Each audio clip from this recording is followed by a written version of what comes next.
कुछ जो है जो अंतःप्रदवी जालिका है, इसकी खोज सर्वप्रथम 1945 ईस्वी में के.आर. पोर्टर ने किया था। किसने किया था?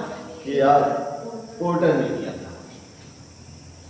बताया गया कि जो अंतःप्रदवी जालिका है, ये क्या होता है? जो कोशिका द्रव्य होता है, तो कोशिका द्रव्य के जो मैट्रिक्स होते हैं, मैट्रिक्स किसे कहते हैं? खाली स्थान कहते हैं। क्या कहते हैं?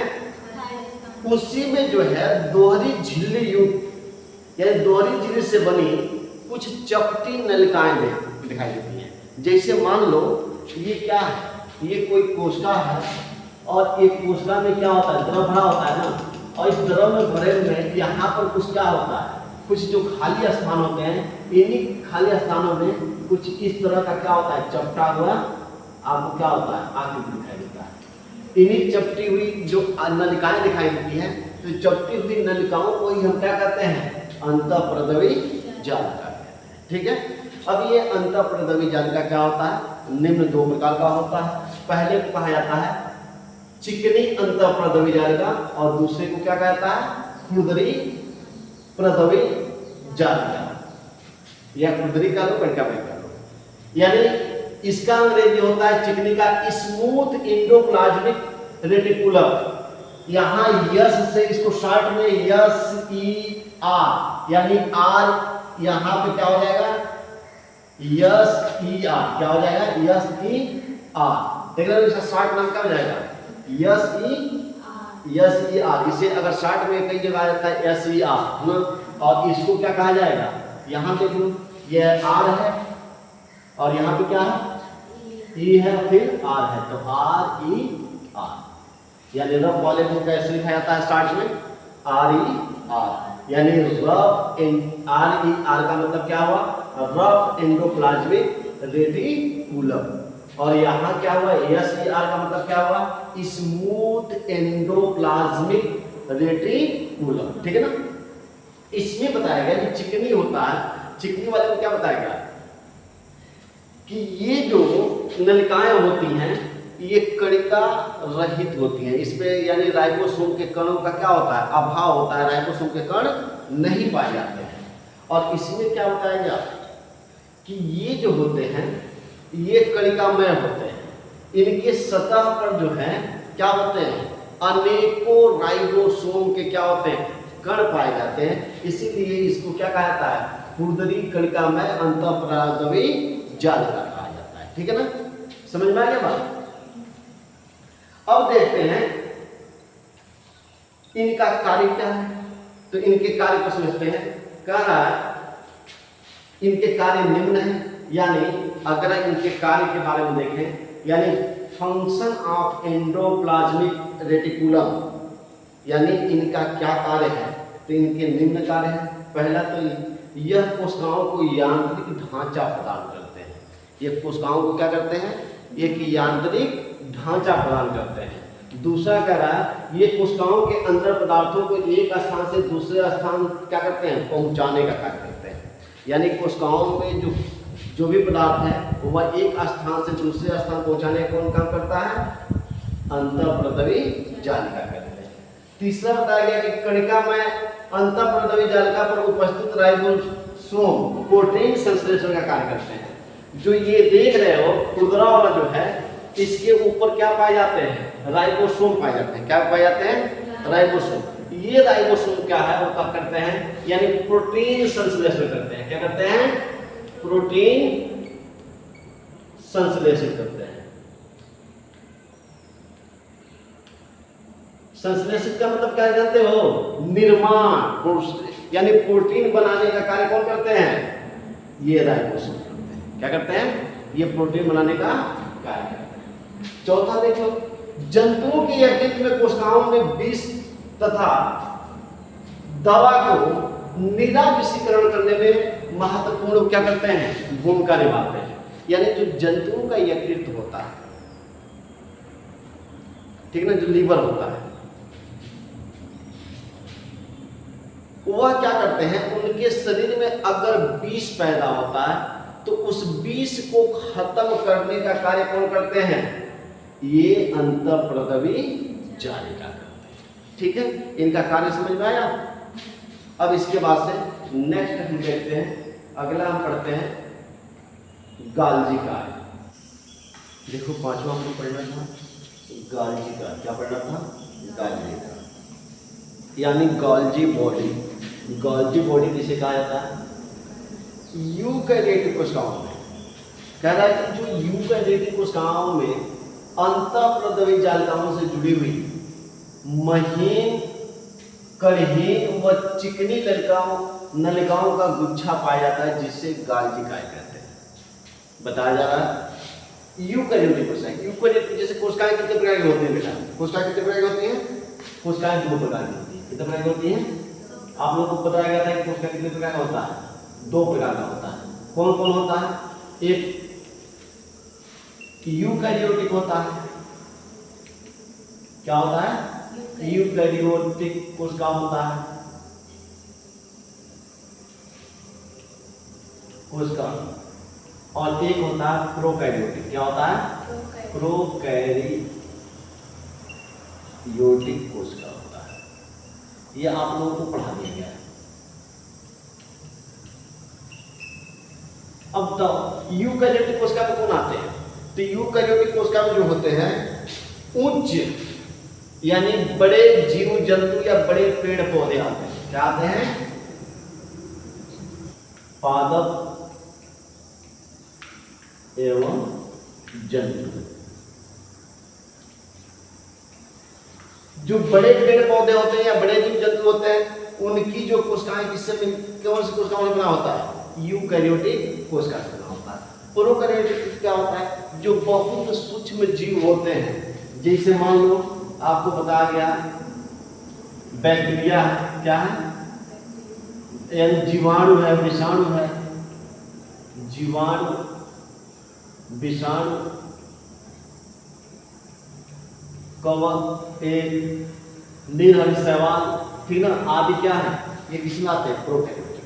तो यहाँ पे आपको लिखा गया है यूकैरियोटिक कोशिकाओं में, यानी बड़े पेड़ पौधे या बड़े जीव जंतुओं के शरीर में जो शरीर की जो कोशिकाएं होती हैं, उन कोशिकाओं के अंतःप्रदवी जालिका से जुड़ी हुई।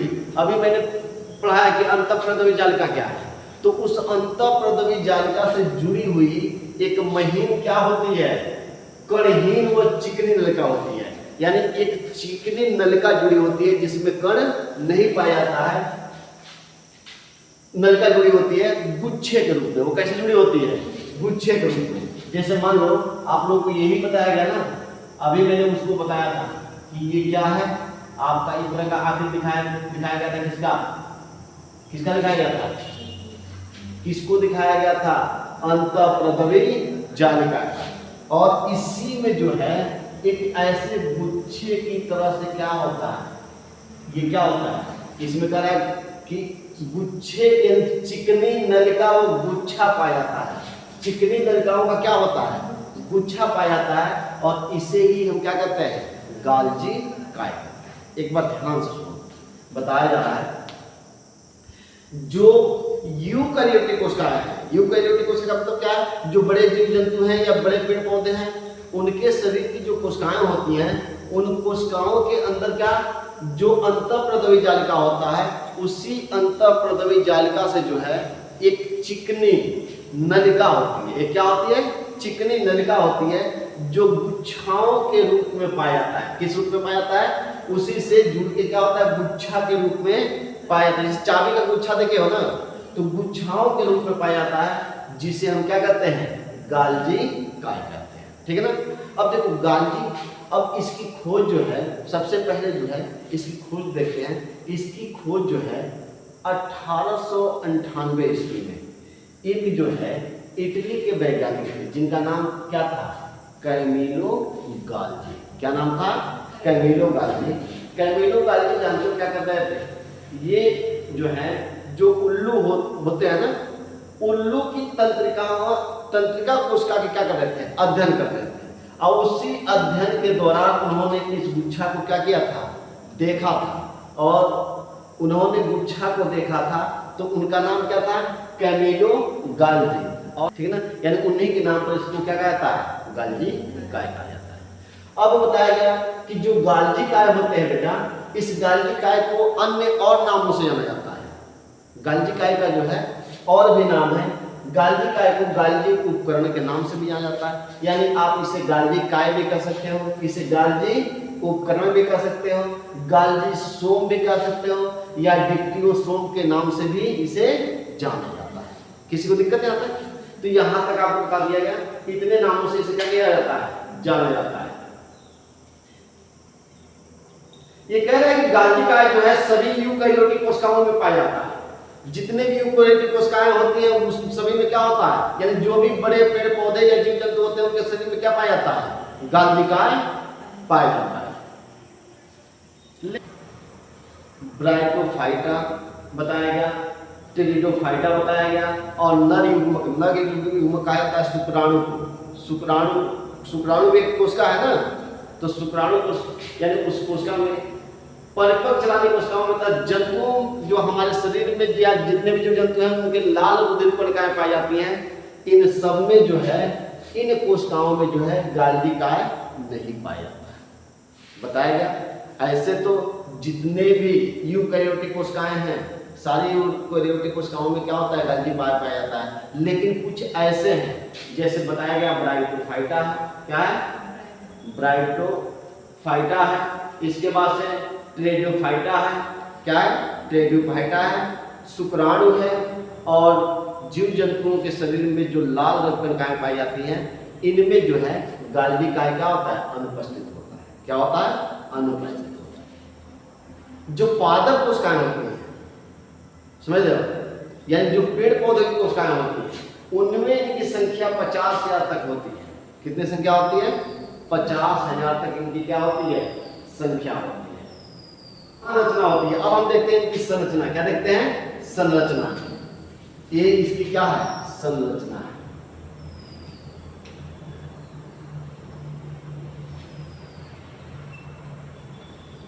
बस जो गाल्जी काय होता है ये भी क्या होता है? चपटा। ये देख रहे हो चपटा चपटा सा क्या दिखाई दे रहा है? ये चपटा हुआ क्या आकृति दिखाई दे रहा है ना? तो ये कह रहा है कि इनका जो है निर्माण किससे हुआ है? झिल्लियों से। आपको जितना भी लगभग जितने भी कोशिकांग हैं सभी कोशिकांग किससे बने होते हैं? दोहरी झिल्ली क्या बने होते हैं। तो इनका जो है निर्माण जो है झिल्ली चपटी थैलियों के समान रचना है, भाग होती है। ये इनका कैसा आकृति दिखाई देता है? यानी ये झिल्ली किससे बने होते हैं? झिल्लियों का बने होते हैं। और इनका आकृति कैसा होता है? चपटा होता है, थैलीनुमा होता है, जिन्हें सिस्टर्नी कहते हैं। ये जो चपटी के भाग आपको दिखाई दे रहा है इनको क्या कहते हैं? सिस्टर्नी कहते हैं, ठीक है ना। जितने भी सिस्टर्नी के बाहरी जो भाग होते हैं, सिस्टर्नी के जो बाहरी भाग होते हैं, बाहरी भाग के नलिकाओं में जाली जैसा होता है जिसे फुटकाएं कहते हैं। इसकी यानी ये जो चपटी हुई भाग होती है इसे हम क्या कहते हैं? सिस्टर्नी कहते हैं। और इसके बाहरी वाले भाग में जालीनुमा संरचना पाया जाता है। ये देख रहे हो ये कैसे संरचना है? जालीनुमा संरचना होता है जिसे हम क्या कहते हैं? क्या कहते हैं? फुटकाएं कहते हैं। अब हम देखते हैं गाल्जी काय के कार्य क्या है। बताया जा रहा है इनका फर्स्ट कार्य नोट कर लो। ईआर द्वारा संश्लेषित पदार्थों का पैकेजिंग गाल्जी काय उपकरण द्वारा करके कोशिकाओं के विभिन्न स्थानों पर क्या किया जाता है? स्थानांतरण किया जाता है। यानी इसका मतलब क्या है? ईआर का मतलब क्या है? ईआर का मतलब होता है एंडोप्लाज्मिक रेटिकुलम। क्या होता है? एंडोप्लाज्मिक रेटिकुलम, यानी इसको अंतःप्रदावी जालिका कहा जाता है। तो इसको यानी शॉर्ट नाम क्या हो जाता है? एंडोप्रदावी जालिका का जो है शॉर्ट नाम क्या है? एंडोप्लाज्मिक रेटिकुलम का शॉर्ट नाम क्या है? ईआर। तो वही क्या कह रहा है कि ईआर द्वारा संश्लेषित पदार्थों को अब जो है ये जो है अंतःप्रदावी जालिका क्या करती है? अभी आप लोगों को अंतःप्रदावी जालिका को बताया गया था कि ये प्रोटीन को क्या करती है? संश्लेषित करती है। क्या करती है? संश्लेषित करती है। तो उसके द्वारा जो संश्लेषित पदार्थ है उसको ये पैकेजिंग करती है। उसको क्या करती है? पैकिंग करती है। और पैकिंग करके जो है गाल्जी काय उपकरण के द्वारा, जो गाल्जी काय के जो उपकरण हैं उनके द्वारा जो है कोशिकाओं के विभिन्न स्थानों पर भेजने का कार्य करती है। बात समझ में आया? यानी जो ये अंतःप्रदवी जालिका जो है प्रोटीन का जो संश्लेषण करती है, जो निर्माण करती है, उसको ये क्या करता है? पैकेजिंग करता है। क्या करता है? पैकेजिंग करता है। और उसको जो है गायिकी काय उपकरण के द्वारा, जो उसके द्वारा माध्यम, उस माध्यमों के द्वारा क्या करता है? उसे कोशिकाओं के शरीर में एक स्थान से दूसरे स्थान तक भेजने का कार्य करता है। दूसरा जो है गाल्गी काय द्वारा पदार्थों का रूपांतरण भी होता है। जो गाल्गी काय है उनके द्वारा जो क्या होता है कि जो पदार्थ होते हैं उनको रूपांतरित भी कर लिया जाता है, ठीक है ना, उसको चेंज भी कर लिया जाता है, जो कि कोशिकांग में सामान्य शर्करा जटिल शर्करा में परिवर्तित हो जाता है। जैसे जो उनके शरीर में सामान्य जो शर्करा होता है उसको ये क्या करते हैं? जटिल शर्करा में परिवर्तित कर देते हैं। दूसरा कार्य क्या बताया गया कि जो कोशिकाओं में क्या पाया जाता है बेटा? इनमें क्या होता है? रूपांतरित करने की क्षमता होती है। क्या करती है? किसी भी पदार्थ को रूपांतरित करने की इनके अंदर क्या होती है? क्षमता होती है। जैसे ये क्या करते हैं कि जो गाल्गी काय के अंदर जो कोशिकांग होते हैं, कोशिकांगों के अंदर जो क्या पाया जाता है? शर्करा पाया जाता है। उन शर्करा को क्या, जो समान शर्करा पाए जाते हैं, उनको जटिल शर्करा में क्या कर देते हैं? परिवर्तित कर देते हैं। तीसरा देखो, हार्मोन्स, गोंद, रेजिन आदि का श्रावण करना। जो कोशिका यानी शरीर के अंदर कोशिकाओं के अंदर क्या होता है? जो हार्मोन्स का स्राव होता है, गोंद का होता है, रेजिन का होता है, इनको श्रावण करने में क्या होते हैं? सहायक होते हैं। कोशिका भित्ति के पुनर्निर्माण तथा ये क्या करते हैं? जैसे कोशिका भित्ति मान लो किसी कारण से खराब हो जाए, कोशिकाओं का कोशिका भित्ति अगर खराब हो जाए तो उससे पुनर्निर्माण करने में क्या होते हैं? सहायक होते हैं। लौह, तांबा, सोना आदि आयनों का अवशोषण करना। ये लोहा, तांबा, सोना आदि आयनों के क्या कर लेते हैं? अवशोषक होते हैं। क्या करते हैं? अवशोषक होते हैं। कोशिका विभाजन के समय कोशिका पार्ट का निर्माण करना। जब कोशिकाओं का विभाजन होता है तो उस समय कोशिका पार्ट का निर्माण कौन करता है? कौन करता है? गाल्गी काय करता है, ठीक है ना। शुक्राणु के अग्रपिंडक का निर्माण। जो शुक्राणु का अग्रभाग होता है, जिसे सिर बोला जाता है, अग्रपिंडक, उसका निर्माण करने में ये क्या होता है? सहायक, ठीक है ना। तो ये रहा आपका गाल्गी काय, ठीक है ना। गाल्गी काय आपने पढ़ लिया। अब एक और पढ़ा के इसको आज चैप्टर को हम क्या करते हैं? खत्म करते हैं। एक और पढ़ा देते हैं ताकि आपका चैप्टर क्या हो जाए? कंप्लीट। अब देखो कोशिकाओं का जो है छठवां कोशिकाओं कौन सा है उसे पढ़ना है। उसे कहा जाता है लाइसोसोम। क्या कहा जाता है? लाइसोसोम। क्या कहा जाता है? लाइसोसोम। लाइसोसोम, इसे लाइसोसोम या लाइनकाय भी कहा जाता है। क्या कहता है? लाइनकाय। क्या कहता है?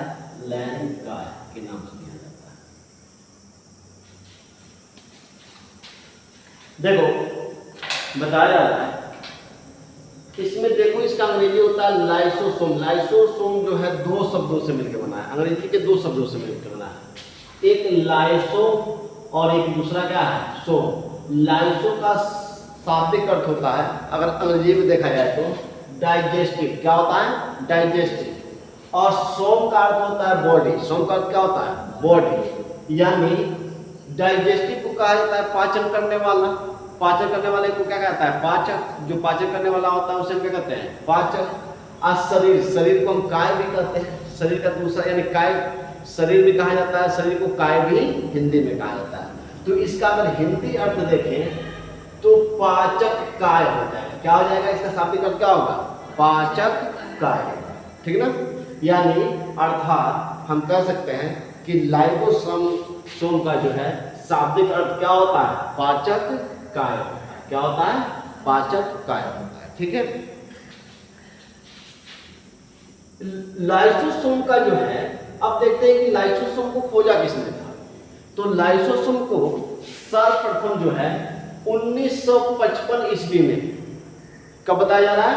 1955 ईस्वी में एक वैज्ञानिक थे जिनका नाम क्या था? डी डोवे। क्या नाम था? डी डोवे। उन्होंने इसकी क्या की थी? खोज की थी। क्या की थी? खोज की थी। और इस खोज के लिए उन्हें जो है सरकार द्वारा क्या मिला था?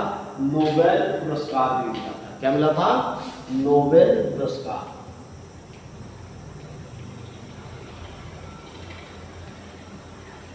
बताया गया कि इसकी खोज किसने की थी? किसने की थी? डी डोवे ने की थी। ये किसने की थी? डी डोवे ने की थी। और इसकी खोज करने के लिए इनको क्या मिल गया था? नोबेल पुरस्कार भी मिला था। ये क्या होती है? एक जो है जल अपघटनी होता है। ये जो लाइसोसोम होता है ये क्या होता है? ये क्या होता है बेटा? जल अपघटनी होता है। क्या होता है? जल अपघटनी।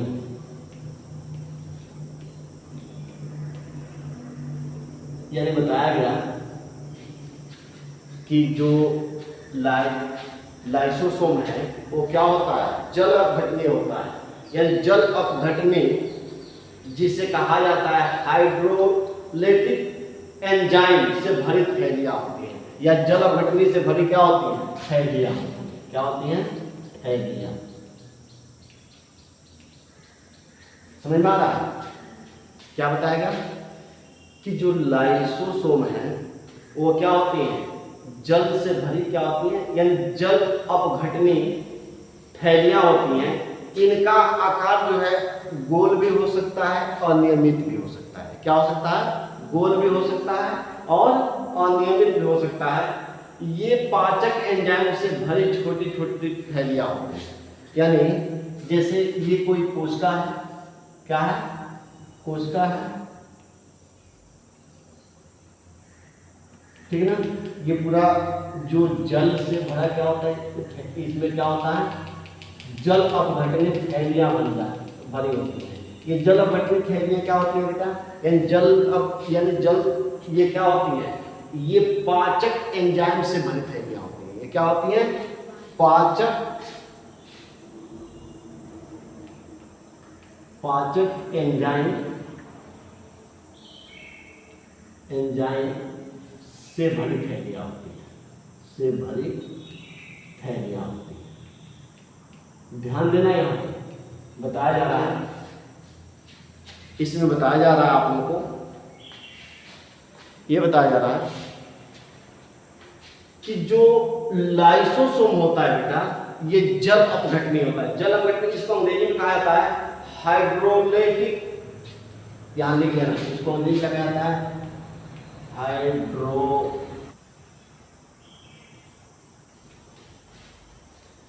तो बताया गया कि जो लाइसोसोम है ये लाइसोसोम क्या है? जल अपघटनी है। यानी हाइड्रोलाइटिक एंजाइम से भरा क्या है? थैलियां है। यानी इन थैलियों को पाचक यानी पाचक एंजाइम से भरी थैलियां भी कहा जाता है, ठीक ना? और ये जो थैलियां होती है वो छोटी छोटी थैलियां होती है।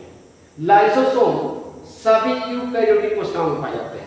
ये लाइसोसोम जो होते हैं सभी यूकैरियोटिक कोशिकाओं में, यानी यूकैरियोटिक कोशिकाएं मतलब क्या है? यूकैरियोटिक कोशिकाएं मतलब क्या है? जो उच्च पादप और जीव जंतु हैं। तो अब देखो उच्च पादप जैसे ये जीव जंतुओं के कोशिकाओं में बहुत अधिक पाए जाते हैं, जबकि पादप की कोशिकाओं में बहुत कम पाए जाते हैं। इनकी संख्या ज्यादा किसमें होती है? जीव जंतुओं की कोशिकाओं में होती है। और बाकी की कोशिकाओं में क्या होती है? जो पादप होते हैं, कुछ ही पादप ऐसे होते हैं जो विशेष प्रकार के पादप होते हैं, जो विशेष प्रकार की कोशिकाएं पाई जाती है, उन्हीं में क्या होता है? पौधों की कोशिकाओं में ये पाए जाते हैं। सबसे ज्यादा किसमें पाए जाते हैं? जीव जंतुओं की कोशिकाओं में पाए जाते हैं। अब इनकी रचना को देखा जाए तो इनकी रचना जो होती है 0.2 माइक्रोन से लेकर इनकी आकार 0.1 माइक्रोन तक होती है। बात समझ में आ रहा है? इसकी संरचना के बारे में बात करें। इसकी संरचना में क्या होती है? इसकी संरचना बताया जा रहा है कि इनका व्यास जो होता है, यानी ये इनका व्यास है, ये क्या है? व्यास। इनका व्यास बताया जा रहा है कि 0.2 माइक्रोन से लेकर 0.8 माइक्रोन तक होती है। प्रत्येक लाइसोसोम के चारों ओर लाइपोप्रोटीन का एक स्तरीय आवरण होता है। ये देख रहे हैं, यहां पर ये एक आवरण दिखाई दे रहा है, ये आवरण दिखाई दे रहा है ना। इस आवरण को हम क्या कहते हैं, ये किसका बना होता है, तो ये आवरण जो है एक लाइपोप्रोटीन का बना होता है। ये झिल्ली युक्त होता है, क्या होता है, झिल्ली युक्त होता है। ये झिल्ली का भी बना होता है और क्या ऐसा होता है, लाइपोप्रोटीन का होता है। इनका आवरण किससे बना होता है, लाइपोप्रोटीन का बना होता है। ध्यान रखना, बताया जा रहा है कि इनका व्यास क्या होता है। पहले तो देख लो कि ये झिल्ली युक्त होते हैं और इनका आवरण किससे बना होता है, लाइपोप्रोटीन का बना होता है। इनका व्यास कितना होता है, 0.2 माइक्रोन से लेकर 0.8 माइक्रोन तक क्या होती है, इनकी व्यास पाई जाती है। कह रहा है इनके अंदर जो है हाइड्रोलेज एंजाइम पाए जाते हैं। ये जो है, ये जो पाचक एंजाइम होते हैं ना, इनको क्या कहा जाता है, इसके अंदर ये पाचक एंजाइम पाए जा रहे हैं ना, तो ये पाचक एंजाइम को अंग्रेजी में कहा जाता है, आप लिख लो, हाइड्रोलेज एंजाइम।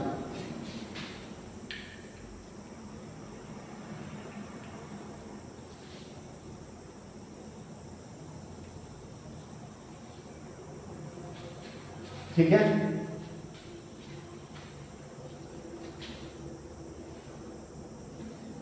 बताएगा, ध्यान से सुनो एक बार, इसकी संरचना को बताया जा रहा है, एक बार ध्यान सुनो। बताया जा रहा है, मान लिया ये क्या है, कोई लाइसोसोम की संरचना है। क्या, लाइसोसोम की संरचना है।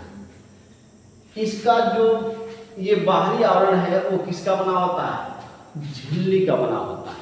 और झिल्ली में क्या पाया जाता है, लाइपोप्रोटीन पाया जाता है। लाइपोप्रोटीन का झिल्ली युक्त ये क्या होता है, आवरण होता है। इसके अंदर जो होता है, यानी ये वाला भाग किसका बताया गया बेटा, ये वाला भाग ये लाइपोप्रोटीन का बना होता है। किसका बना होता है, लाइपोप्रोटीन का बना होता है और झिल्ली युक्त होता है। क्या होता है, झिल्ली युक्त होता है। इसके अंदर जो है हाइड्रोलेज एंजाइम पाया जाता है। क्या पाया जाता है, हाइड्रोलेज एंजाइम पाया जाता है, जो पाचक का कार्य करता है। क्या करता है, पाचक का कार्य करता है। यानी पाचक एंजाइम से भरी जो थैलियां होती हैं, ये इसे हम क्या कहते हैं, हाइड्रोलेज एंजाइम कहते हैं। लाइसोसोम के द्रव में लगभग 30 से 35 जल अवघटनी यानी हाइड्रोलिक एंजाइम होती हैं। इनकी संख्या जो होती है, ये जो द्रव है ना, इसी द्रव के अंदर जो है क्या होती है, ये छोटी छोटी थैलियां पाई जाती हैं। कौन, पाचक एंजाइम्स की थैलियां। और इनकी संख्या जो होती है, इसी को कहा जाता है हाइड्रोलिक एंजाइम। क्या कहा जाता है, हाइड्रोलिक एंजाइम। इनमें संख्या कितनी होती है, 30 से लेकर 35 तक ये क्या होती है, छोटी छोटी इनकी क्या पाई जाती है, थैलियां पाई जाती है।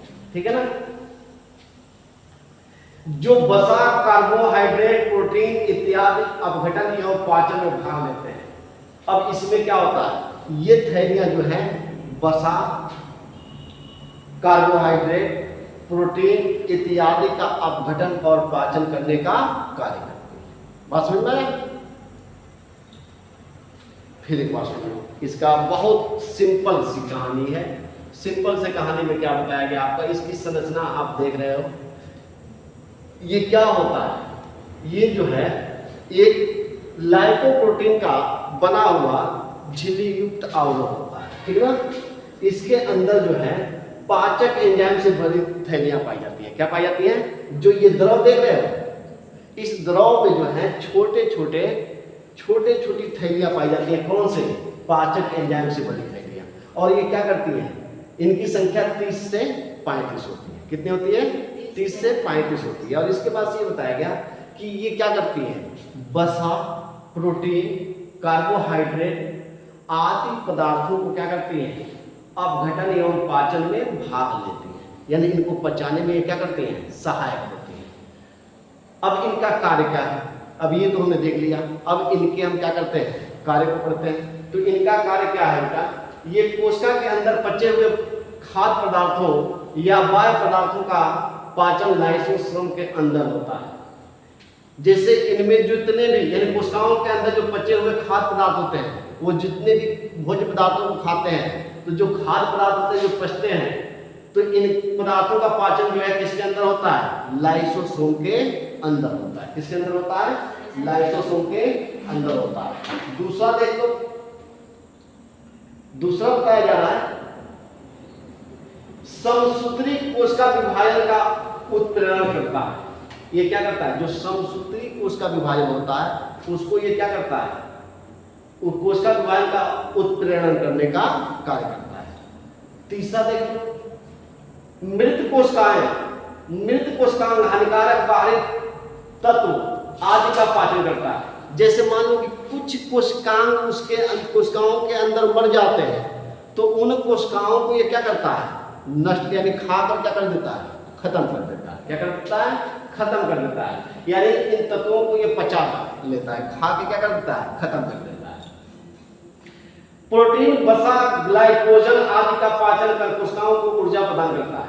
ये मैंने अभी बताया, पहला ही बताया कि ये क्या करता है? वसा, प्रोटीन, कार्बोहाइड्रेट को पचाता है और पचाकर क्या करता है? उसे ऊर्जा प्रदान करता है। निषेचन के दौरान अंडाणु को बाह्य कला का पाचन करता है। जो निषेचन क्रिया के दौरान जो है, जो अंडाणु होते हैं, जो उसकी बाह्य त्वचा होती है, उसको ये क्या करते हैं? बाह्य कला को ये क्या करते हैं? पाचन कर लेते हैं, उसको खाकर समाप्त कर देते हैं। ठीक है ना? तो ये इनका क्या रहा? कार्य रहा। अब दो कार्य और है आप लोगों का, रसधानी, एक और पढ़ना था आपको रसधानी। रसधानी क्या है? रसधानी को आप लोग थोड़ा पढ़ लें, बाकी ये आपका चैप्टर क्या हुआ? समाप्त हुआ। अब नेक्स्ट चैप्टर जो है हम देखेंगे क्या? पादप ऊतक। ठीक है ना? इसको ले लेते हैं।